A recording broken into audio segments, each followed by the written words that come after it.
എറണാകുളം വൈറ്റിലയിലാണ് വാഹനാപകടമുണ്ടായത്. നിയന്ത്രണം വിട്ട container lorry കാൽനട യാത്രക്കാരനെ ഇടിച്ചു തെറിപ്പിച്ച ശേഷം ഡിവൈഡറിൽ ഇടിച്ചു കയറി എന്നാണ് ലഭ്യമായിരിക്കുന്ന വിവരം. വൈറ്റില ഇടപ്പള്ളി ബൈപ്പാസിലാണ് അപകടമുണ്ടായത്. ആൻമരിയ സണ്ണി വിവരങ്ങളുമായി ചേരുന്നുണ്ട്. ആൻമരിയ, വിവരങ്ങൾ എന്താണ്?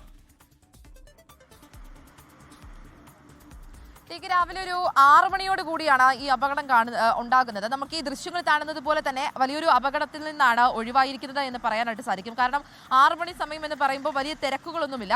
ഇടപ്പള്ളി ഭാഗത്ത് നിന്ന് വൈറ്റിലേക്ക് പോകുകയായിരുന്ന കണ്ടെയ്നറാണ് അപകടത്തിൽപ്പെടുന്നത്. ഈ ഇടപ്പള്ളിയിൽ നിന്ന് വൈറ്റിലേക്ക് വരുന്നത് വഴി ഒരു കാൽനട യാത്രക്കാരൻ നമ്മളിപ്പോൾ നിൽക്കുന്ന ഈ സ്ഥലത്ത് വെച്ച് റോഡ് ക്രോസ് ചെയ്യാൻ വേണ്ടിയിട്ട് വരുന്നു. ഈ റോഡ് ക്രോസ് ചെയ്യാൻ വേണ്ടിയിട്ട് വരുമ്പോൾ ഈ കാൽനട യാത്രക്കാരനെ ഇടിക്കാതിരിക്കുന്നതിന് വേണ്ടിയിട്ട് ഈ കണ്ടെയ്നർ അല്പം സൈഡിലേക്ക് ഈ ഇടിച്ചു തള്ളിയിരിക്കുന്ന ഈ ഒരു സൈഡിലേക്ക് വെട്ടിക്കുന്നു. ഈ വെട്ടിക്കുന്ന സമയത്ത് കാൽനട യാത്രക്കാരൻ ഭയന്നുകൊണ്ടായിരിക്കണമെന്നാണ് ദൃക്സാക്ഷികളോട് നമ്മൾ സംസാരിച്ചപ്പോൾ അവർ പറയുന്നത്.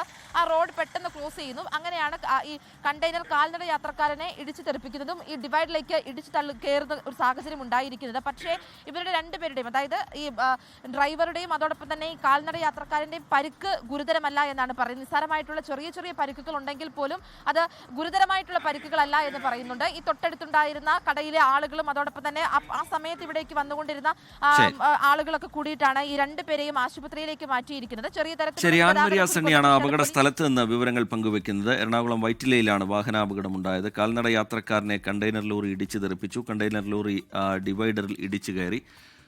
ആൻമരി അതിന്റെ വിശദാംശങ്ങൾ പങ്കുവെക്കുകയായിരുന്നു. ലോകത്തെവിടെയായാലും ഏത് സമയത്തും 24 വാർത്തകളും ഓഗ്മെന്റഡ് റിയാലിറ്റി പാക്കേജുകളും എക്സ്പ്ലെയിനറുകളും വിശദമായി കാണാൻ ഞങ്ങളുടെ യൂട്യൂബ് ചാനൽ നിങ്ങൾക്ക് സബ്സ്ക്രൈബ് ചെയ്യാം.